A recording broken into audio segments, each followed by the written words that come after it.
The blood thrummed in my veins.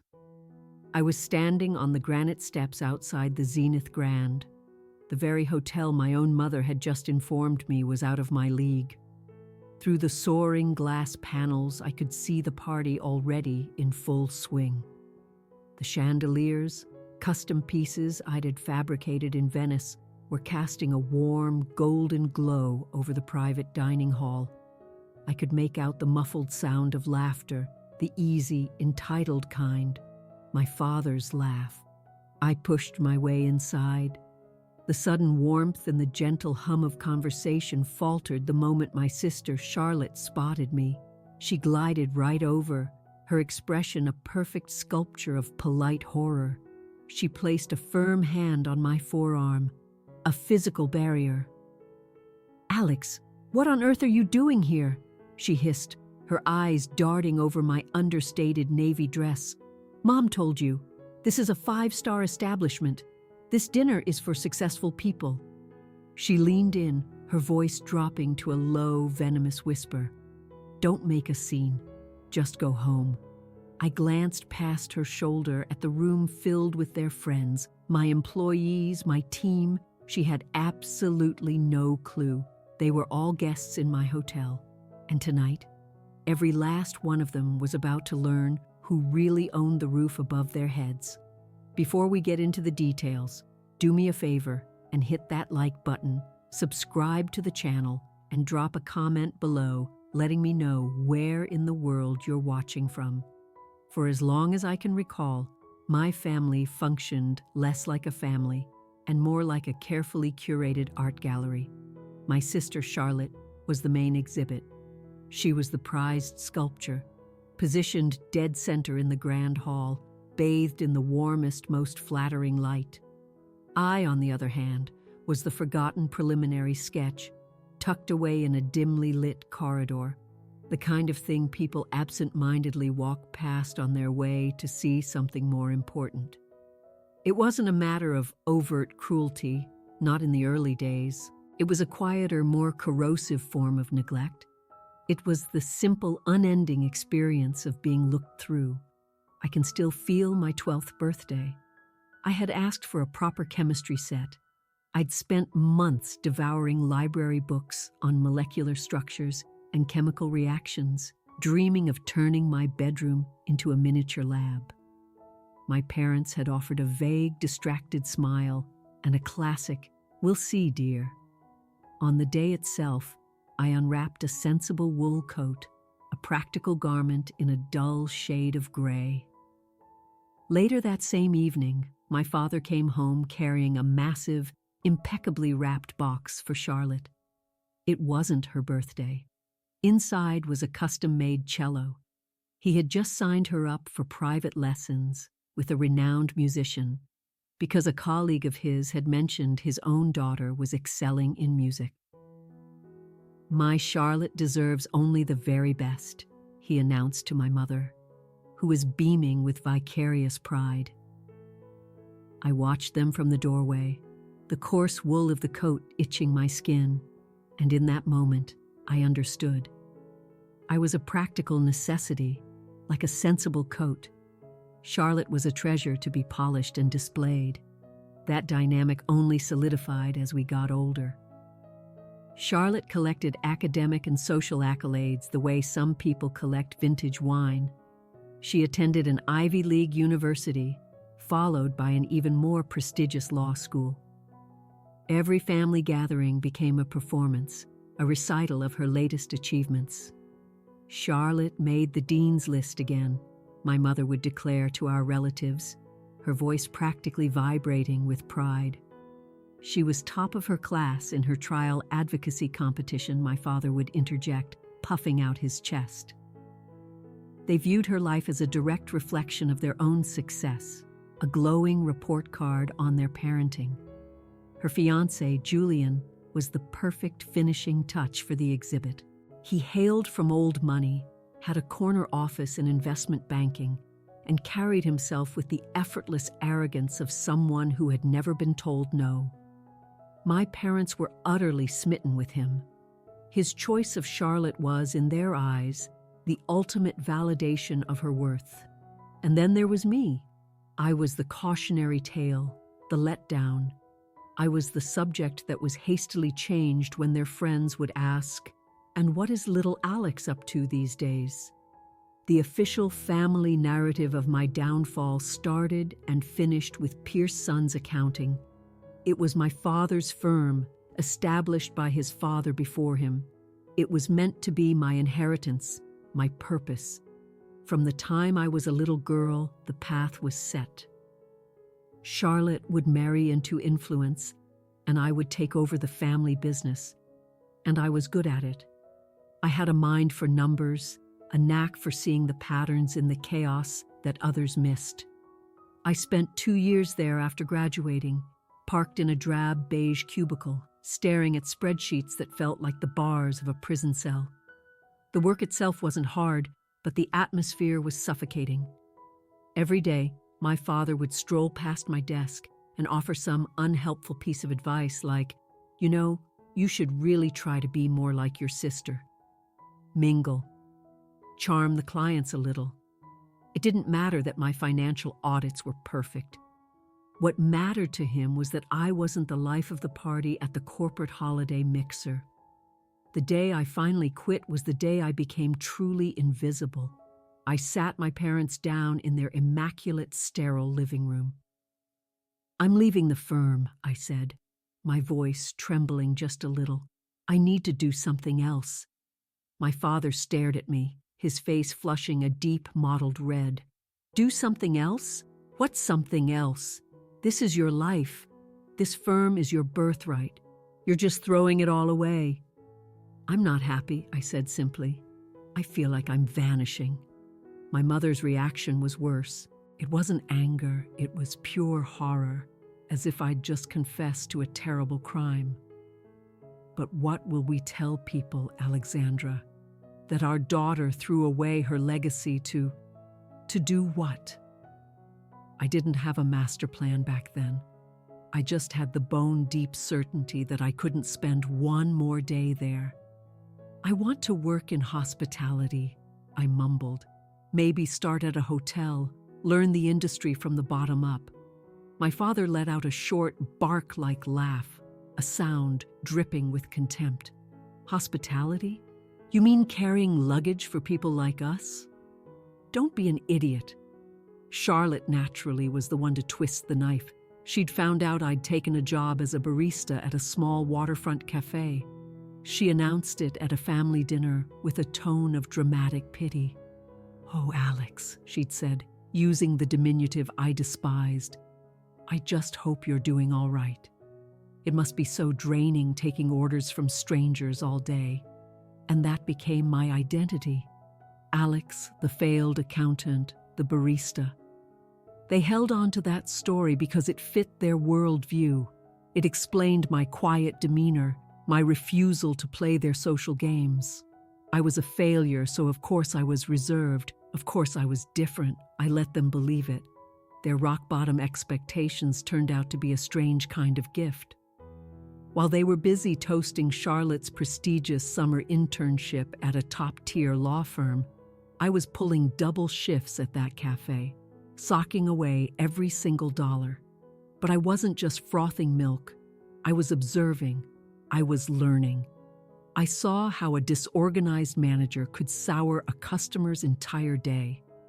I saw how a small, unexpected kindness could create a loyal customer for life. I filled countless notebooks with observations on inventory management, employee morale, and the psychology of customer experience. While they were helping Charlotte with the down payment for her first luxury condo, I was using my life savings to purchase a tiny, dilapidated 15-room roadside lodge in a forgotten coastal town. It was a wreck. The carpets were sticky, the plumbing was a nightmare, and the neon sign out front was missing half its letters. They would have been appalled. I never told them. I moved into one of the rooms, repainted the walls myself, and taught myself how to repair a burst pipe by watching online tutorials. I put my accounting background to work, overhauling the books and identifying efficiencies the previous owner had never bothered to find. Within a year, it was profitable. I sold it for nearly 4 times my initial investment. I took that capital and acquired 2 more struggling properties, then 5. Their willful blindness was my superpower. They never asked me for financial help because they assumed I was broke. They never meddled in my business affairs because they didn't know they existed. They left me completely, blessedly alone. And in that solitude, I built an empire. I launched Apex Hospitality Holdings from a cramped back office with a second-hand desk. Those small lodges grew into a chain of boutique hotels. I kept expanding, acquiring larger and larger properties, always fixated on the one principle I knew mattered most: the guest experience. I never forgot what it felt like to be overlooked, and I built my entire corporate philosophy on the promise that no guest of mine would ever feel that way. Today, that company is valued at over $4 billion. We own hotels, resorts, and prime commercial real estate across the globe. And the Zenith Grand, the place my family chose for their grand celebration of success, is my flagship, my crown jewel. I let them think I was a failure. I let them imagine me scraping by, living a small, pathetic life in their enormous shadow. It was simpler that way. Their approval, I had come to realize, would have felt like a cage, even if it was gilded. I never wanted it. But standing here in the lobby of the hotel that bears my name on its founding documents, I know one thing for sure. I don't want their approval now either. I just want the truth. The morning of my father's birthday began with sunlight streaming into my penthouse apartment, glinting off the placid green blue of the ocean. I lived a quiet, disciplined life. My home was a minimalist sanctuary of clean lines and open space, a silent rebuttal to the chaos of the world. It was my fortress of solitude, perched high above the Port Sterling skyline, a skyline I had helped define, peppered with towers that were secretly mine. My morning ritual was unchanging: black coffee, a review of the overnight reports from my properties in Europe and Asia, and a quiet walk on my wraparound terrace. It was during that walk that my phone chimed with a new message. It was from my mother, Catherine. My thumb hesitated over the notification. A text from her was seldom a bearer of good news. It was typically a summons, a complaint, or a passive-aggressive jab about some family obligation I had supposedly overlooked. I tapped the screen. The message was brief, blunt, and utterly devoid of warmth. "Don't come to Dad's birthday tonight. We've decided to do something special at the Zenith Grand. It's a very exclusive venue, and frankly, you can't afford it. It would be embarrassing for you and for us. We'll have a small cake with you sometime next week." I read it once, then a second time. The coffee mug was warm against my palms. The sea breeze was cool on my face. The world continued its spin, but for a beat, I was perfectly still.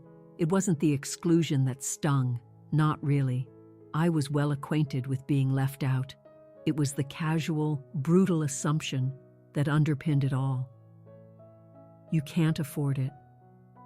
After a decade, after everything I had built, they still saw me as the washed-up barista, the charity case who needed to be shielded from the harsh realities of their glittering world. Embarrassing for you and for us. Those words echoed in the vast, silent luxury of my apartment. They were embarrassed by me, by the fictional daughter they had created, the one who struggled, the one who lived a small, insignificant life. The irony was so thick I could almost taste it. My mother was barring me from my own flagship hotel, the crown jewel of my entire corporation. She was attempting to protect me from the sticker shock of a menu where I had personally approved every single price. I considered typing a response, 100 different versions flickered through my mind. A sarcastic one. Thanks for the heads up. I'll look for a Groupon for next week's cake. An angry one. How dare you? A simple, truthful one. I own it. In the end, I typed nothing. I deleted the message and set my phone down. Her words weren't worthy of a reply. They weren't worthy of my anger. They were nothing more than a final, perfect piece of evidence. A closing argument in a trial that had been running in my own mind for years. Today, the fiction would end. Not with a shouting match or a tearful confession. It would end with my quiet, simple arrival. I wasn't going for revenge. Revenge felt hot and chaotic. What I felt was a cold, clean sense of justice. I was going to reclaim my own story, and I was going to do it on my own terms. Hours later, I started to get ready. I slid open the doors of my walk-in closet, a space filled with designer pieces I rarely had occasion to wear. I bypassed the loud, look-at-me dresses. I wasn't going there to look like I was trying to prove a point. I selected a simple, elegant navy silk dress that fell just below my knees. It was understated but impeccably tailored. It whispered confidence. It didn't scream for attention. I put on a pair of classic heels and picked up a small Italian leather clutch. Before I snapped it shut, I walked over to the safe concealed behind a painting in my study. I entered the code and removed a single folded document. It was the original deed for the Zenith Grand Port Sterling. My name, Alexandra Pierce, was printed on it in clear, irrefutable lettering. Founder and CEO of Apex Hospitality Holdings. I folded it neatly and tucked it inside the clutch. It wasn't a weapon. It was my truth. It was a decade of sleepless nights, of high-stakes deals, of relentless, invisible work, all distilled onto a single piece of paper. The drive to the hotel was surreal. I drove myself, my black sedan gliding through the neon-washed streets of Port Sterling. I passed 3 other buildings I owned, gleaming office towers and luxury condominium complexes. My name wasn't on them, but they were mine. They were silent monuments to the daughter my family thought was serving lattes. When I pulled up to the grand entrance of my hotel, the valets immediately recognized my car. The head valet, Miguel, hurried to open my door. "Good evening, Ms. Pierce," he said, his greeting both warm and respectful. "It's wonderful to have you. Shall I let the manager know you've arrived?" "No, thank you, Miguel," I said with a soft smile. "I'm just a guest tonight. I can find my own way." He nodded, hiding his confusion masterfully. I walked up the granite steps, the same ones I'd stood on with architects and engineers years ago, debating the precise finish of the stone. I walked through the towering glass doors I had insisted upon, wanting the entrance to feel like it was dissolving the barrier between the hotel and the city. The lobby was humming with a quiet, refined energy. I designed it to be a sanctuary, calm, elegant, and filled with the scent of fresh orchids. And there, standing near the entrance to the main dining hall, was Charlotte. She saw me, and her face cycled through 3 distinct emotions in less than 2 seconds: surprise, then annoyance, and finally a smug, pitying resolve. She detached herself from Julian and strode toward me, her movements sharp and territorial, as if she owned the very air in the lobby. "Alex," she said, her voice a low, warning hiss. "What are you doing here?" I thought Mom made it clear. "She did," I replied, my voice perfectly level. "So, you're just going to defy her? Defy all of us?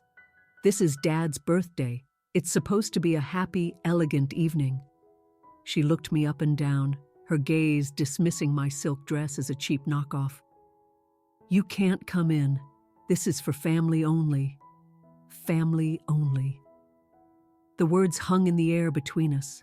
A circle you are not a part of. A club with rules you will never understand. A wall designed to keep me out.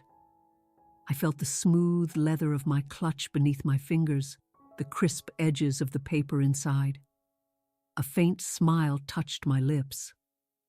Funny, I thought. The deed in my clutch says otherwise.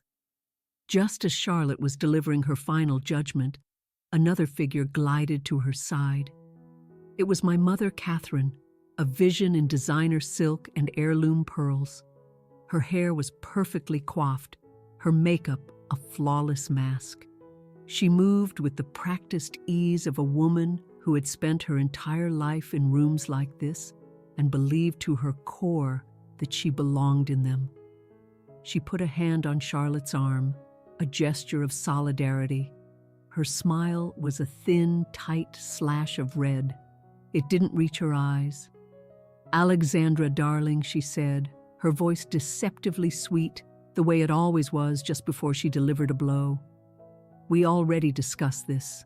This is a special night for your father." The unspoken part hung in the air. "And you are going to ruin it." "Mom's right," Charlotte chimed in, emboldened by the reinforcement. "It's just not your kind of place. You wouldn't be comfortable." It was the same tone she'd used for years, one of condescending pity, as if I were a child who couldn't possibly understand the adult world. My mother's eyes scanned the lobby, a flicker of panic in them.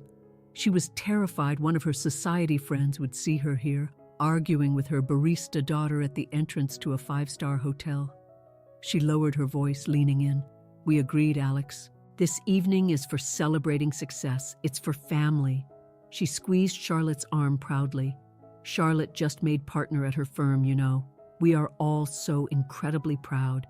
The words were meant to be the final, crushing blow, the irrefutable logic for my exclusion. "She is a success. You are not. Therefore, you do not belong." It was the operating principle that had governed my entire life. I felt the old, familiar sting of it, the shame they had so expertly conditioned me to feel.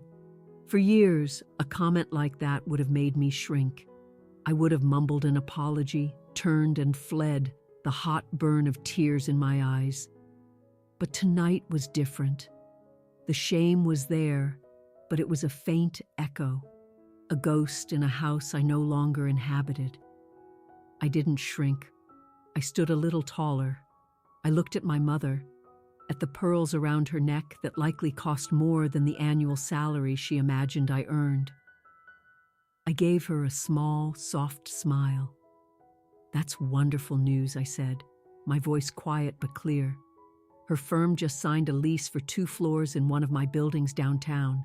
It was a simple statement of fact, a piece of data connecting her world to mine, but not in the way she expected. My mother blinked, once, twice. Her perfect smile faltered, a hairline crack in the porcelain facade. "What? What are you talking about, dear? One of your buildings?" She tried to laugh it off, a brittle, uncertain sound. "Don't be silly. You don't own a building." The sentence was absolute, a fundamental law of her universe. The sun rises in the east. The sky is blue. Alex does not own buildings. Before she could process it, a loud, booming voice carried from the private dining room. It was my father. He was in his element, the center of attention. His voice was filled with pride. "And Julian," he was saying, undoubtedly referring to Charlotte's fiancé, "just got promoted to vice president at the bank. The boy's a prodigy. He's going to run the whole place one day. We couldn't be prouder to have him joining the family." A wave of applause and hearty cheers followed. The sound washed over me, and it felt like a physical blow. The praise, the pride, the love in his voice, it was all for them, for the perfect daughter and her perfect fiancé. In that room, I was a non-entity. My successes were invisible, unimaginable. My entire life was a footnote they had long since stopped reading. And for one agonizing second, I almost walked away. The old instinct kicked in, the deep-seated desire to flee, to escape the pain of their judgment. It would be so easy.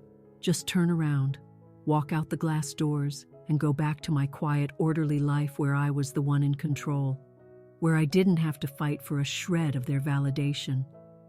I could leave them to their perfect party in their perfect world. Leaving was safe. Staying felt like tearing open a wound. My hand trembled slightly. My resolve wavered. Why was I doing this? It wasn't worth it. The pain wasn't worth it. But then I thought of the girl who cried herself to sleep after her 12th birthday, the young woman who sat in that beige cubicle dying a little more each day, the entrepreneur who risked everything she had on a failing lodge because she believed in herself when no one else did. I was doing it for her. Leaving now would mean they were right all along. It would mean that I was, and always would be, the girl who didn't belong. The moment of doubt passed, washed away by a cold, clear tide of certainty. This wasn't about them anymore. It was about me. I took a slow, deep breath, the kind I take before walking into a high-stakes negotiation. The air filled my lungs, and with it came a profound sense of calm. The tremor in my hand stopped. The knot of anxiety in my stomach dissolved.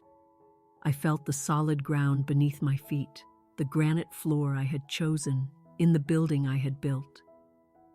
I straightened my shoulders, a small, almost imperceptible shift, but it changed everything.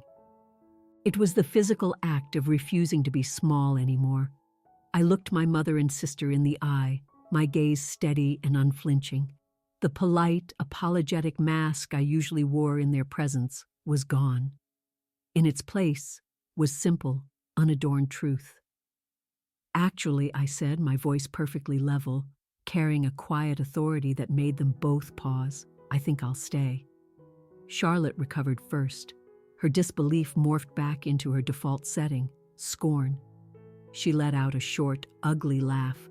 Stay?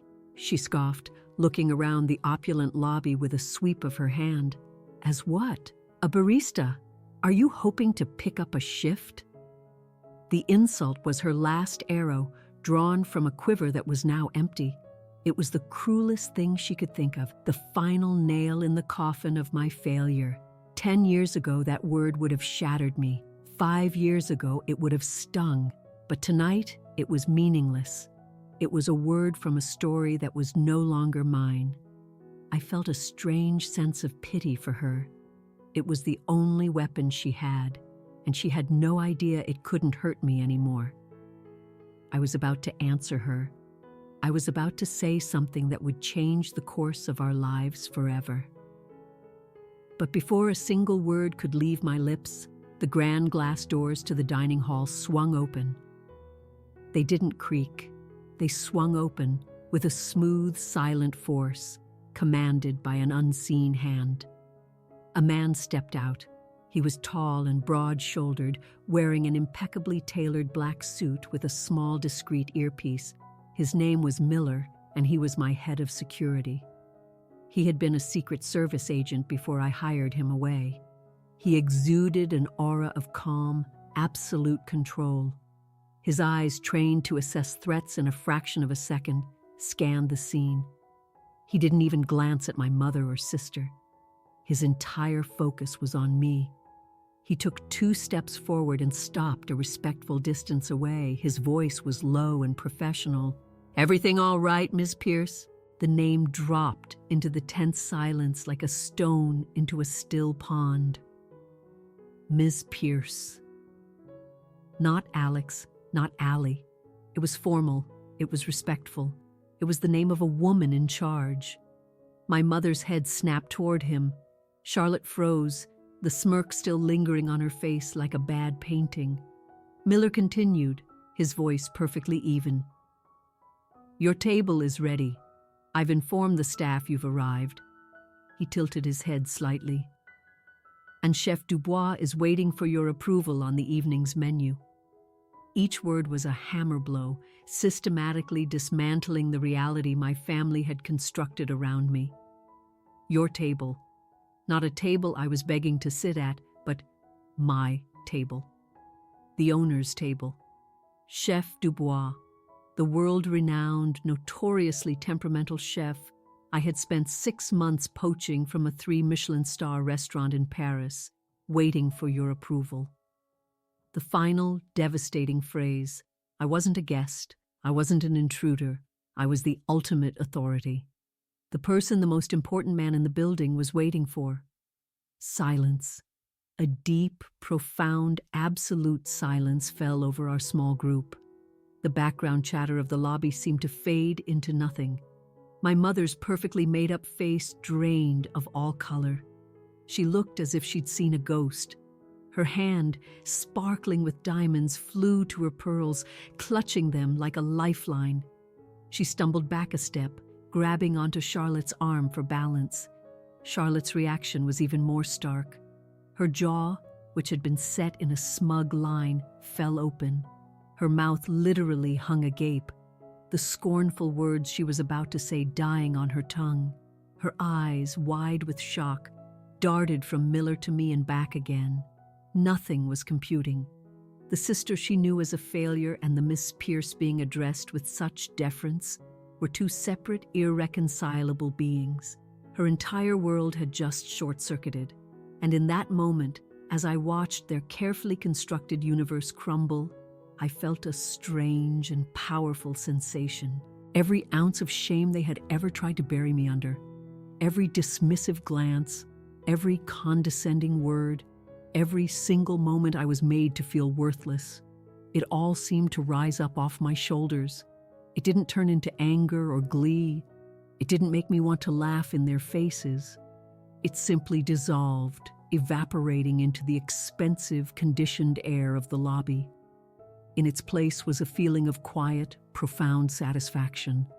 It was the feeling of a heavy debt being settled, the feeling of a story reaching its proper, inevitable conclusion. The truth was finally in the room.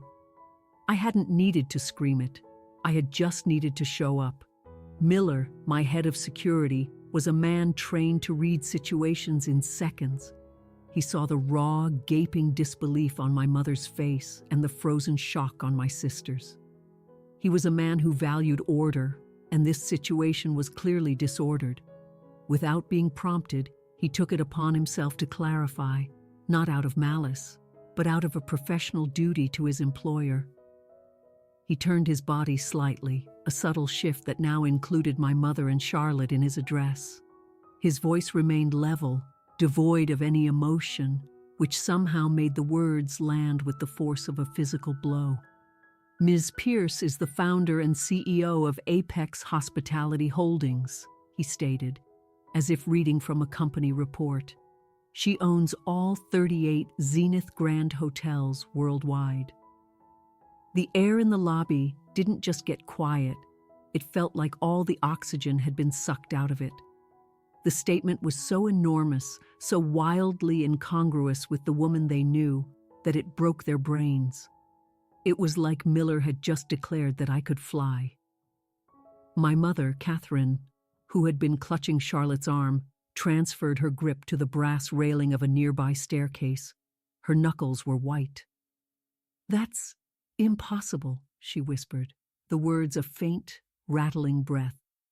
It wasn't a statement of fact, but a desperate prayer. She was begging for it to be untrue, because if it was true, her entire life, every judgment she'd ever made, was a lie. Charlotte said nothing. She was a statue of shattered arrogance. Her face was pale, her mouth still slightly open. She was staring at me as if she had never seen me before, and in a way she hadn't. I finally allowed myself a small smile. It wasn't triumphant or cruel. It was the smile of someone setting down a burden they had carried for a very long time. I looked directly at my mother, whose eyes were wide with panic and confusion. "You told me I couldn't afford dinner," I said, my voice soft but carrying in the stillness. "Turns out I paid for the plates." With that, I turned my back on them. Miller stepped aside, and I began my walk toward the private dining room. It felt less like a walk and more like a procession.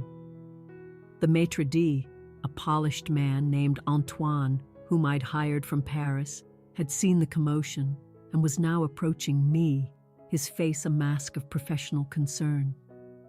"Is everything to your satisfaction, Miss Pierce?" he asked in a low voice. "Everything is perfect, Antoine," I said. As I walked, a strange and wonderful thing began to happen. The staff, my staff, saw me. The concierge behind the grand mahogany desk looked up, and his formal smile became one of genuine recognition. He gave a sharp, respectful nod. Two bellhops who were standing by the luggage cart straightened their spines and subtly inclined their heads. Waitstaff moving through the lobby with trays held high met my eyes and offered small, discreet smiles. And with each step, I heard it. A soft chorus that followed me like a wave. "Good evening, Miss Pierce. Good evening, Miss Pierce." Every greeting was a balm on a decade-old wound. Each one was a quiet confirmation of the truth, chipping away at the foundation of lies my family had built. They had tried to make me invisible, but in this place, in the world I had built, I was the most visible person in the room. These people didn't see a failure. They saw the woman who signed their paychecks, the woman who created their jobs, the woman whose vision kept this entire magnificent place running. I thought of the years of silence, the holidays spent listening to them praise Charlotte, while I said nothing about the multi-million-dollar deal I had just closed. The phone calls where I let my mother lecture me about getting a real job without mentioning I was in the middle of a board meeting. I had absorbed their narrative for so long that a part of me had almost started to believe it. But every good evening, Ms. Pierce was a reclamation. It was an affirmation. It was the sound of my real life, finally drowning out the noise of their fiction. By the time I reached the ornate doors of the dining hall, I felt lighter than I had in 10 years. I was no longer their failure. I was Ms. Pierce, and I was home. Antoine pulled open one of the heavy, dark wood doors to the private dining room. As I stepped across the threshold, a hush fell over the 20 or so guests inside. One moment, the room had been filled with the loud, self-congratulatory chatter of my father's friends, bankers, real estate developers, and corporate lawyers. The next, there was only the faint clinking of ice in glasses. Every head turned towards me. My father, Arthur, was in the middle of a story, a glass of whiskey in his hand. He stopped mid-sentence, his mouth hanging open. He stared at me, his eyes wide with a confusion so profound it seemed to age him in an instant. He saw me, then glanced behind me at my mother and Charlotte, who had followed me in and were now frozen by the doorway like frightened animals caught in a sudden light. He was the first to speak, his voice a bewildered rasp. He set his glass down on the table with a thud. "Alex." He stood up, his chair scraping against the floor. "Your mother said, she said you couldn't afford to come." His words were not an accusation, just a simple, baffled statement. He was trying to reconcile the daughter he thought he knew with the woman who had just silenced this room of powerful men. I walked toward him, my heels clicking softly on the polished floor. I stopped at the head of the long, beautifully set table. I looked at my father, at the shock carved into his familiar face, and I felt a strange sense of detachment. The desperate need for his approval, a feeling that had been my constant companion for most of my life, was gone. "Happy birthday, Dad," I said, my voice calm and even. I gave a small, wry smile. "I hope you don't mind me crashing the party. In my own hotel." The last 3 words landed in the silent room like a lit match. A ripple of murmurs went through the guests. I saw them lean toward one another, whispering. I knew what they were saying. They were connecting the dots. Apex Hospitality Holdings, the Zenith Grand, Alexandra Pierce. The pieces were snapping into place, and the picture they formed was one they understood far better than my own family did: the picture of power. One of the men at the table, a notoriously aggressive investment banker named Harrison Vance, whom I knew by reputation, suddenly looked at me with a completely new expression. It was a look of avarice and opportunity. He stood up, completely ignoring my stunned father. "Ms. Pierce," he said, his voice smooth and eager. He took a step toward me, already reaching for his business card.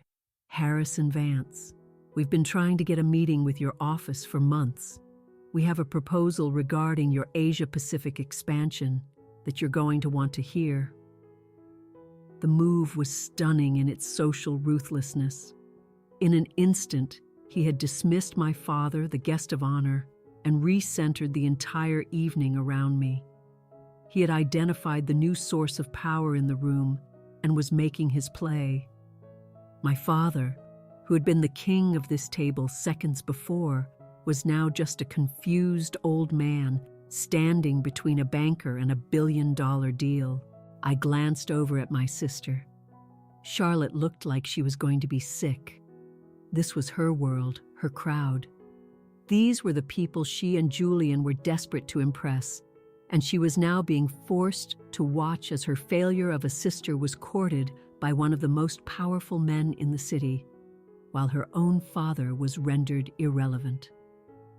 She stared at the floor, her shoulders slumped, looking like she would give anything in the world to simply disappear. The prized sculpture had been taken down, and the forgotten sketch was now the main exhibit. The party was fractured beyond repair. The celebratory mood had evaporated, replaced by a thick, tense curiosity. My father's guests were no longer speaking to him. They were speaking about me in hushed but excited tones. My father himself had sunk back into his chair, looking at me with a dazed expression, as if trying to solve an impossible equation. It was my mother who finally broke the spell. She pushed past a stunned-looking Charlotte and marched toward the center of the room. Her face was a mess of conflicting emotions: anger, humiliation, but most of all, a desperate, grasping confusion. "Why?" she stammered, her voice thin and reedy. It wasn't the commanding tone she was used to. It was the voice of someone whose authority had just been stripped away. "Why didn't you tell us, Alex? How could you keep all of this a secret?" The question was an accusation disguised as a plea. She was trying to frame this as my fault, my deception. She was painting me as the villain who had lied to her own family. I turned to face her fully. The entire room was watching us, a captive audience to a decade of family drama reaching its climax. I felt a surprising sense of peace. The truth was finally on my side. "Would you have believed me?" I asked, the question simple and direct. She opened her mouth, then closed it. What could she say? We both knew the answer. "No," I answered for her, my voice still quiet, but now laced with the hard edge of memory. "You wouldn't have, because 10 years ago, when I sat in our living room and told you I wanted to build something of my own, you laughed. Dad told me I was being an idiot. Charlotte told everyone I was going to be a barista. I let the memory hang in the air between us. Do you remember what you said to me, Mom? You said, 'People like us don't get our hands dirty, Alex. You should focus on finding a suitable husband, like your sister.'" Her face went pale. She remembered. I looked around the magnificent room, at the chandeliers I'd chosen, the silk wallpaper I'd commissioned, the table everyone was sitting at. My gaze swept over the faces of the guests, then my sister, my father, and finally rested back on my mother's face. "You called this life a fantasy," I said, my voice growing stronger. "You told me to stop dreaming and accept my place. But while you were all busy measuring my life against your expectations, I was actually building that fantasy.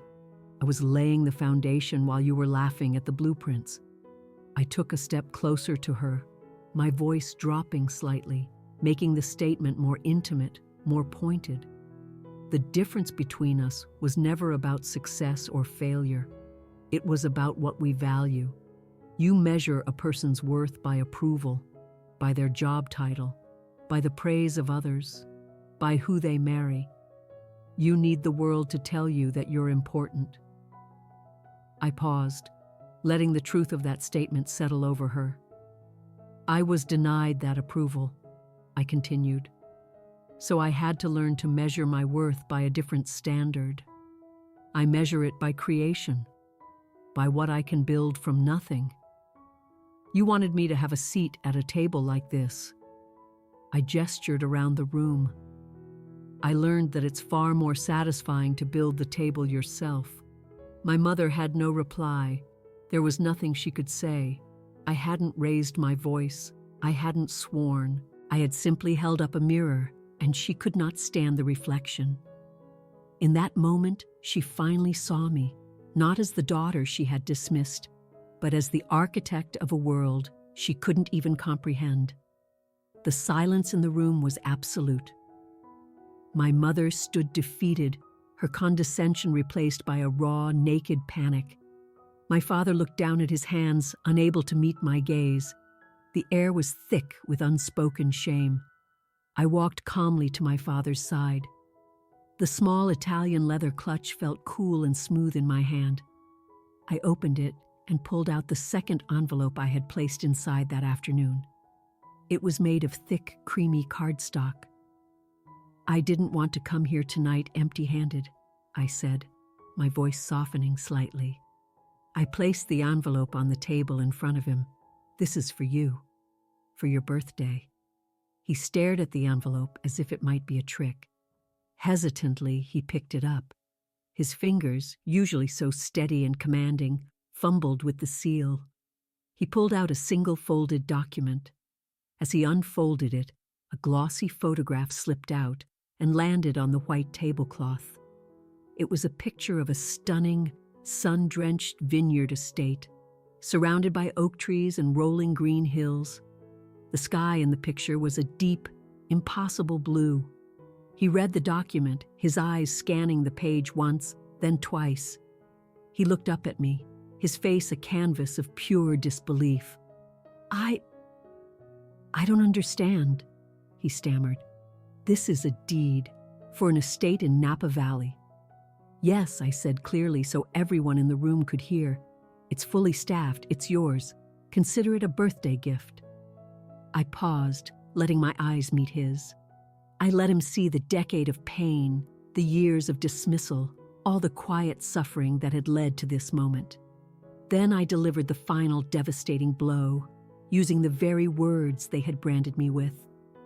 From your failure of a daughter. A collective gasp went through the room. It was one thing to be rich. It was another thing to give away a Napa Valley estate as a birthday present.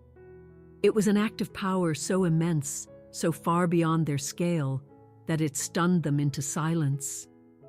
It was a gesture that said, the thing you value most, money, is something I can afford to give away on a whim. My father stared at the deed, then at me.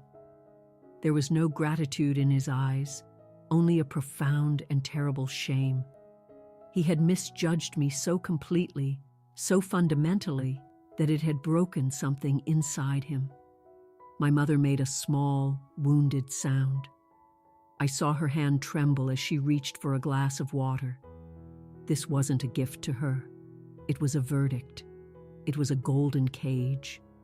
It was an act of generosity so large it indebted them to me forever, stripping them of the one thing they had always held over me, the moral high ground of being the successful ones who had to tolerate the failure.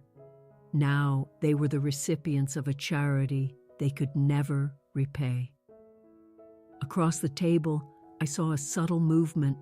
Julian, Charlotte's perfect, ambitious fiancé, quietly pushed his chair back. He folded his napkin, placed it on the table, and without a word to Charlotte, he turned and walked out of the room. He didn't run. He simply exited, It was a cold, calculated business decision. The family he was marrying into for status had just been publicly restructured. The asset he thought he was acquiring, Charlotte, the prized daughter of the powerful Pierce family, was now worthless. The real power, the real money, was with me, and he had no connection to it. He was cutting his losses. Charlotte watched him go, her face crumbling. That quiet, final rejection was more brutal than any argument. Her fiancé, her status, her future, it was all walking out the door.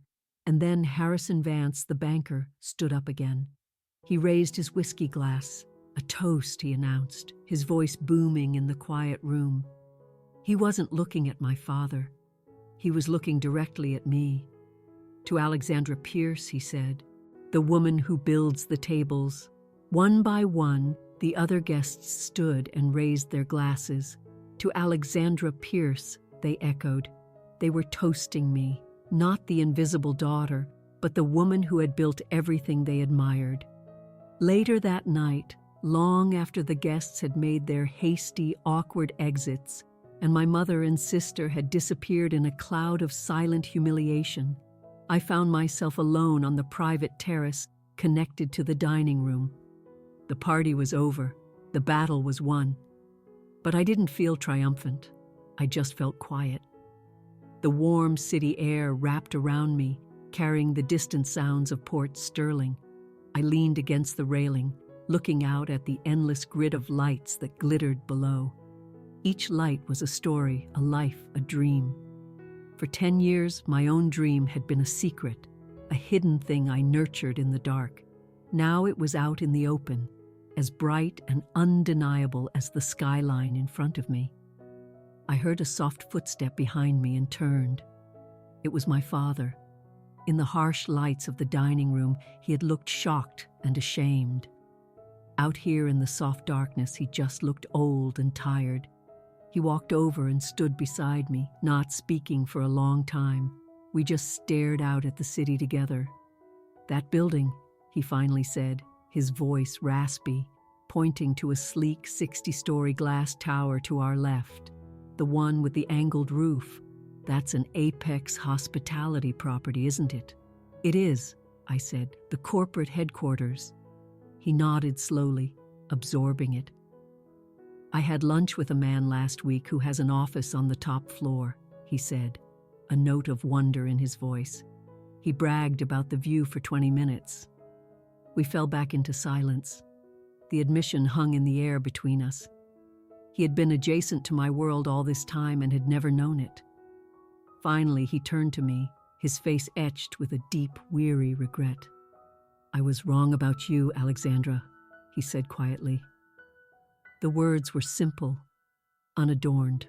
They were the words the 12-year-old girl inside me had been waiting her whole life to hear. I looked at him, at this man whose approval I had once craved more than air, and I felt a surprising wave of peace. The words had been spoken. The great, unfillable hole he had left in my life had finally been acknowledged. But the strange thing was, it didn't feel like I thought it would. It wasn't a victory. It was just an ending. "Yes," I replied, my voice just as quiet as his. "You were. But I stopped needing you to admit it a long time ago."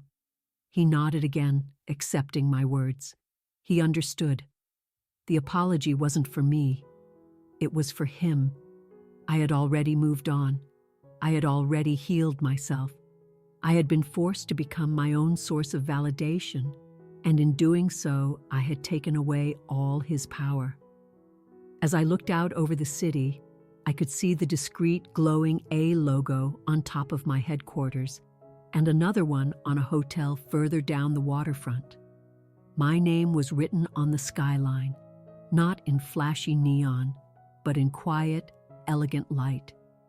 It was a testament not to the battle I had won tonight, but to the thousands of silent battles I had fought and won every day for the last 10 years.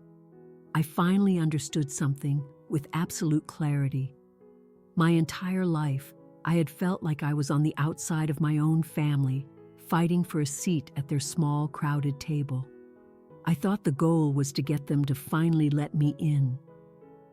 But I was wrong. The point was never to get a seat at their table.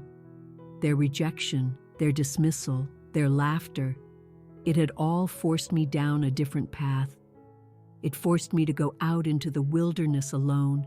It forced me to build my own shelter, find my own food, and draw my own maps. I didn't fight for a seat at their table. I built my own. And it was bigger and stronger and more beautiful than I had ever imagined. And now, everyone else was asking for a reservation.